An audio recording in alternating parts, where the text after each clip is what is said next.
Hello everyone, I'm Black Marvin, a progressive psychedelic trance artist, a professional sound designer, and I'm also a teacher for electronic music production.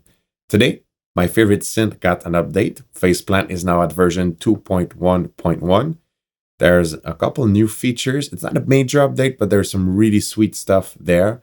And since it's Faceplant, when you add one thing, because of the way it can interact, it's just going to branch off into so many other things. If you want to learn more about Faceplant, there's currently a Faceplant masterclass being released module by module for the members of Fractal mentorships.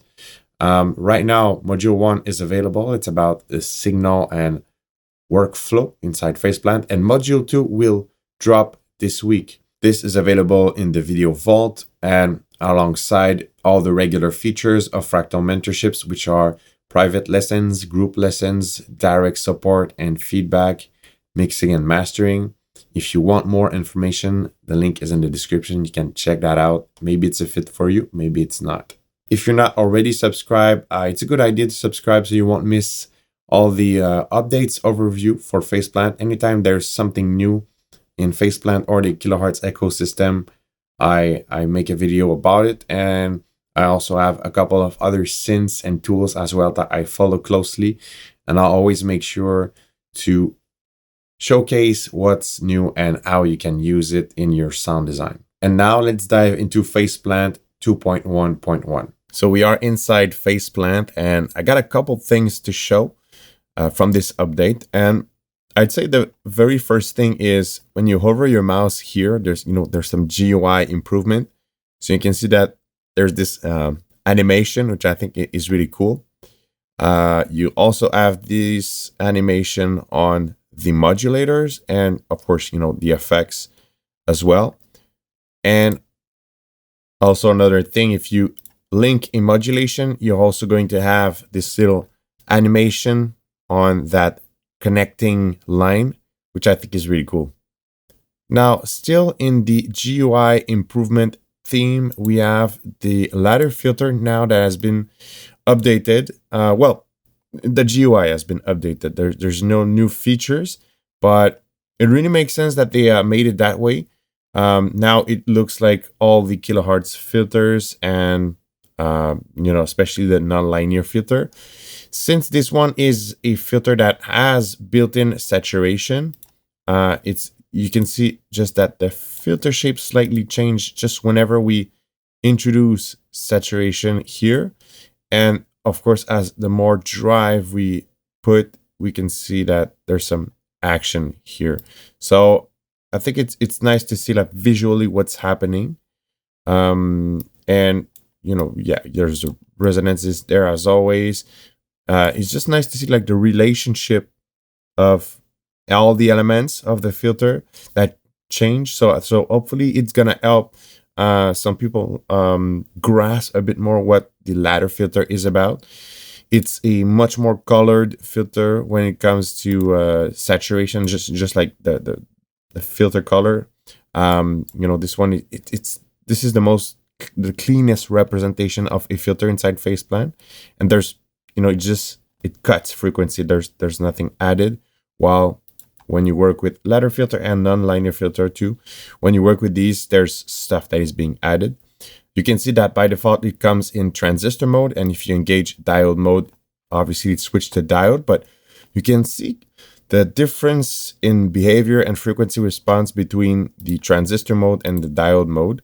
And we also have the bias here that we just visually see much more what's happening with the bias. So I'm pretty sure that this addition, aside from standardizing the ladder filter to Faceplant, it's gonna help also some people grasp a bit deeper the concept of ladder filters and filters that are just colored and not clean and transparent, and why we use them. Next up, we're gonna jump into the Wavetable editor. There's two new features in the Wavetable editor that I want to talk about. And I'm going to go into the Acid Splash Wavetable from Fractal Sounds. It's been released. It's fairly fresh release a couple weeks ago. So I'm going to grab one of the Dynamite Acid Wavetables. And we're going to make the Wavetable editor pop up here. And there's two new functions. First, if you go into the effect, there's Symmetrify, and it's a new effect, and it's applying some sort of symmetry. I've tested it a bit. I like what it does so far, but to be quite frank, I'm not like, I kind of grasp what it does. So if we put more mix here, you can see, and also that you can see visually what it does up top, but it induces some kind of symmetry. It's not sync, but you know, if you're gonna use it, I think it's gonna be similar to sync, but without sweeping it through the whole wavetable. So it's just yeah, that's it. Let's do an A/B test for this one.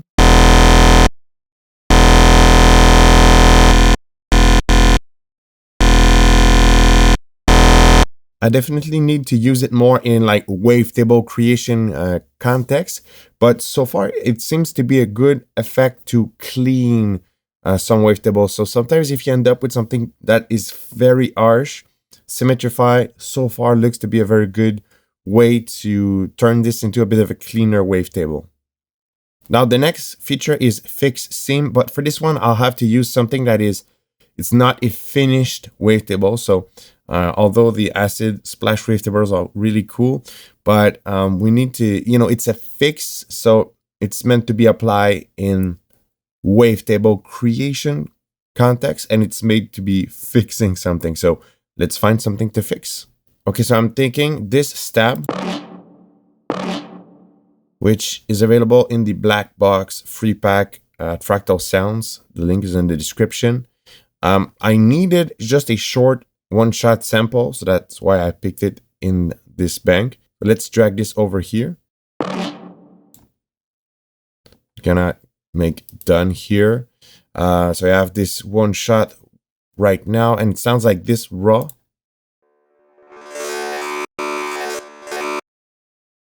So not bad, but not wavetable material yet. Let's go into fixes. First of all, let's get a normalized frame peaks. It's just going to be better to work with if we normalize the frame peaks. Now, fixes, fix seam. It's related to the crossover between the frames. And there's something about, you know, if you don't want to end up with some zero crossing issues, or just with a cleaner crossing in between the frames, you can use Fix Seam.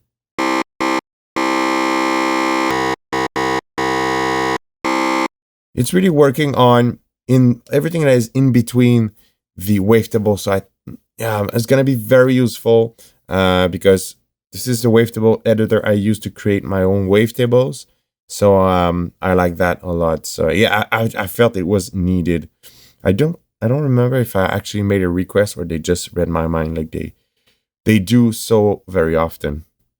All right, last but not the least, the nonlinear filter has one new mode, and it also can be put in the generator section. So just start with the new mode here. I'm gonna get nonlinear filter, and there's an all pass mode. So you'd be wondering, why do we want an all pass, which basically, technically an all pass, it does not do nothing, but it's a very odd filter shape to understand for someone who's beginning, and when you first come in contact with that filter shape. But there's actually a lot of nice uses you can do with that. First of all, since the nonlinear filter has there's a distortion component to it, a saturation component. So if you have the possibility for an all pass, you can really transform that into a distortion unit. I think it's a clever move, because in the feature request I've seen for Faceplant, well, I did some myself, like about filtering and about distortion, and this one kind of ticks the two boxes. So I think it's brilliant. So that's the all pass, and you can see that if you had a lot of drive, it's really acting, well, it's always been acting as a saturator too, with a filter shape, but now you can really have something a bit more like clean and targeted.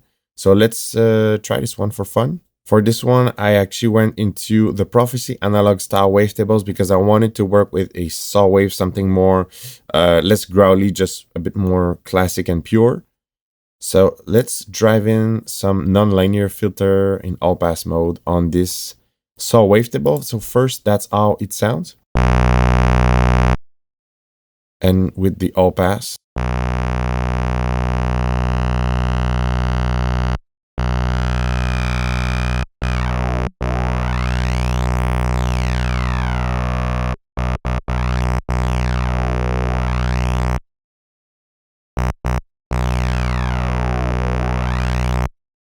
It's not a phaser, but when you sweep it, you can kind of have some phaser-like characteristics.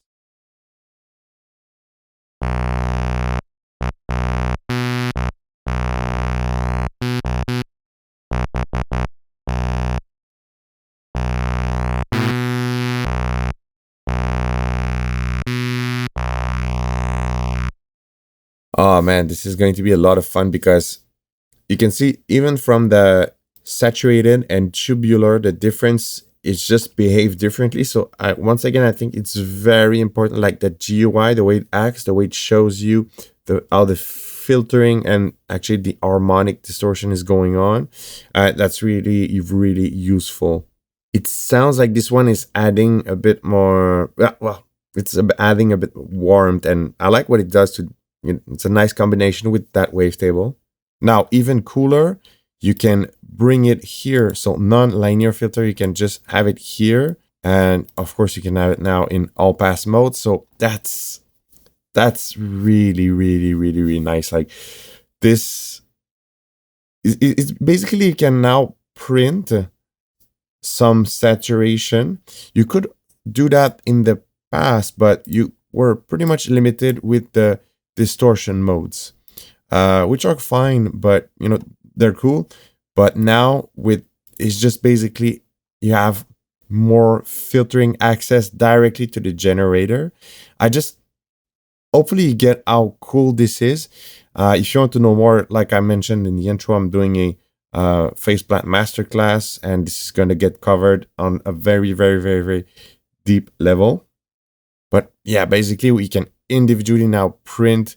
Also with the all pass filter, you can just saturate. It opens up a lot of new possibilities. Yeah, let's try metallic just for fun now.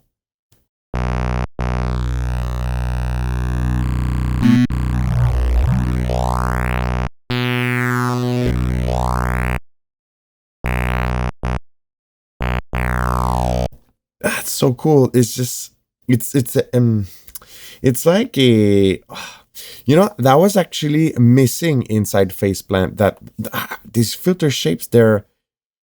It reminds me a bit of, how Serum, you have like these flanges and these phaser plus flanges. It reminds, I know it's not the same thing, like mathematically that's not the same thing, but in terms of sound, how it behaves, and the sound design possibilities it reminds me of that a lot. And that's really cool. That was the last thing I wanted to show, but I want to improv this into a bit of a preset, like just I want to work with that. Let's see where this takes us.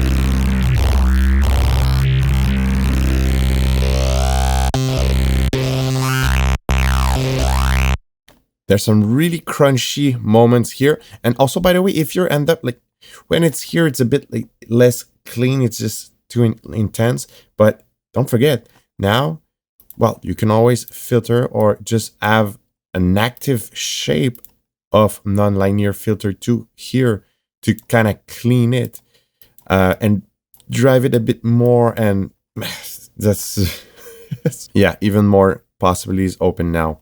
So I'm just gonna make a sweep just for fun.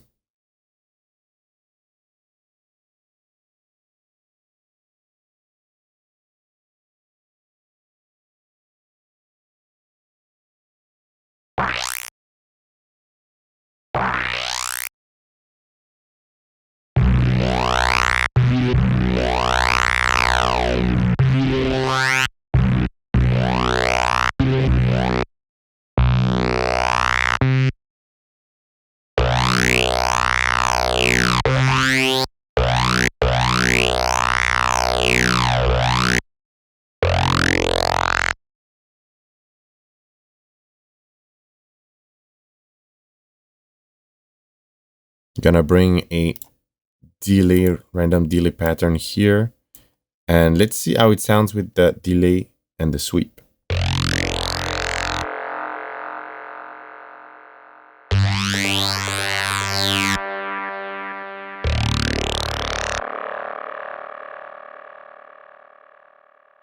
So those were my favorite features from the v2.1.1 update inside Faceplant. And that's it for this video. I hope you enjoyed. I really like that new all-pass filter shape in the nonlinear filter. I think this will make me want to dive back into the synth and maybe make another preset pack for Fractal Sounds, either for Psytrance or maybe something just more general than regular. So, well, lots of ideas flowing at the moment. Aside from that, don't forget to check out the description. I will put a lot of good resources like the patch notes and some useful links. Yeah, that's pretty much. I will see you in another video. I wish you happy producing and have fun with Faceplant 2.1.1.